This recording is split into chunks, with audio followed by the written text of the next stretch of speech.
Mobile আসিল কি দোলা লাগিল, পড়াশোনায় মন বসে না।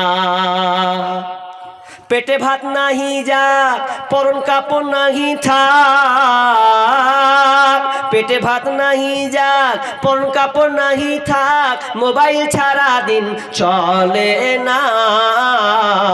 মোবাইল আসিল কি দোলা লাগিল, পড়াশোনায় মন বসে না।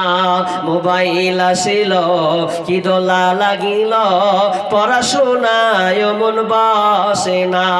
রাত 12টার পরে লাইলি যখন ফোন করে, দুই চোখেতে ঘুম আসে না। ঘুম আসবে, ও তো ঘুম কেড়ে নিলে 12টার পরই। রাত 12টার পরে লাইলি যখন ফোন করে, দুই চোখেতে ঘুম আসে না। রাত জাগিয়া ফোনে চ্যাট করিয়া, রাত জাগিয়া ফোনে চ্যাট করিয়া, সকাল 8টার আগে ঘুম ভাঙে না। মোবাইল আসিল কি দোলা লাগিল, পড়াশোনায় মন বসে না। মোবাইল আসিল কি দোলা লাগিল, পড়াশোনায় মন বসে না। তাহলে মোবাইল আসলো, জীবন ছাড়খাড় করেছে। মেয়েকে আপনি শিষ্টাচার শিক্ষা দিলেন না, ভালো আদব শিক্ষা দিলেন না, তার সাথে আপনি মোবাইলটা দিয়ে দিলেন, তার সাথে আপনি মোবাইলটা ধরিয়ে দিলেন। কত বড় আপনি নোংরা কাজ করলেন। আর মোবাইল যখন আপনার মেয়ের কাছে এসেছে, তখন আপনি দেখে নেবেন আপনার মেয়েটা কখন ট্রেক্টর চালিয়ে বসে থাকবে। ট্রেক্টর চালা বুঝেননি? মাঠে ট্রেক্টর চালাবে না, লিয়া পালিয়ে ট্রেক্টর চালাবে। মেয়েকে মোবাইল দিয়েছেন, তদন্ত করলেন না, যে বলছেন যে আমার মেয়েকে দিয়েছি অনলাইন ক্লাস করবে, অনলাইন ফ্রি। আর একটা কথা যুবক ভাইকে বলেছি, যারা বিহাদারি আছে ওদেরকে বলেছিলাম, ভাই রে খবরদার বিদেশ যাবি, মোবাইলটা বহুকে দিস না, দিবি তো সাবধানে দিস না, তোকে 6-9 করে ছেড়ে দেবে। আমি বলেছিলাম সোশ্যাল মিডিয়াতে 6-9 করে ছাড়বে। তুমি আসবে, তোর মুখখানটা ফুলে থাকবে একদম 5 কেজি বেগুন। কিন্তু যদি ওই মোবাইল আপনি দিয়ে দিয়েছো, ওয়ার্ক টাওয়ার লাগাবে না। আর প্রত্যেক ছেলেকে দেখছি 5 বছর 6 বছর বিদেশে থাকছে, দেখো বাড়ি আসছে, বাড়ি এসে আর বহুকে খুঁজে পায় না, তো পাবে কি করে? তোর মাথা খারাপ হয়ে গেছে? একটা মেয়ে বিয়ে করেছি তোর টাকা দেখে নাকি? ওর যে মূল যে হক, ও হকটা আদায় করে দিতে হবে না? ওটা তো আমরা দিচ্ছি না, টাকা পাঠাতে আছি ভবনগুলাতে। ওই 2 বছর ধরে আসেনি ওই ভাই, খালি বহুকে খালি টাকা পাঠাইতেই আছে। 2 বছর পরে দেখছি সালা টাকাও নেই, বহুও নেই।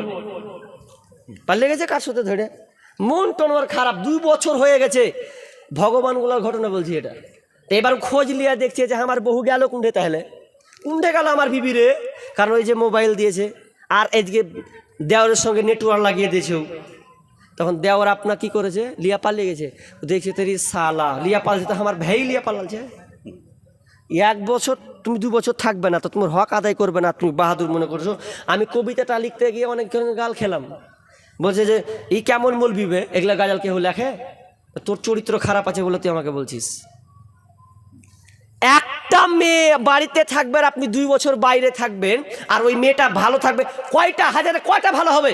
যদি 1000 হয় তো 2টা ধরলাম, 98টা বেকায়দায় পড়ে যাবে। নাই না তো এত গাদাল কিভাবে বানাতে হলো?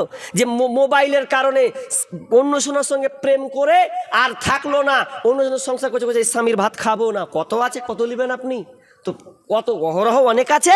কিন্তু আশ্চর্যের বিষয় হচ্ছে যে আমরা এগুলোকে গুরুত্ব দিই না। যেদিন পালিয়ে যাবে সেদিন বুঝবে ঠেলা।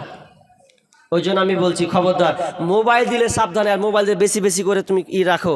মোবাইল দিয়েছো, কত ভিডিও কল, কত কি যে করেছে আল্লাহ জানে।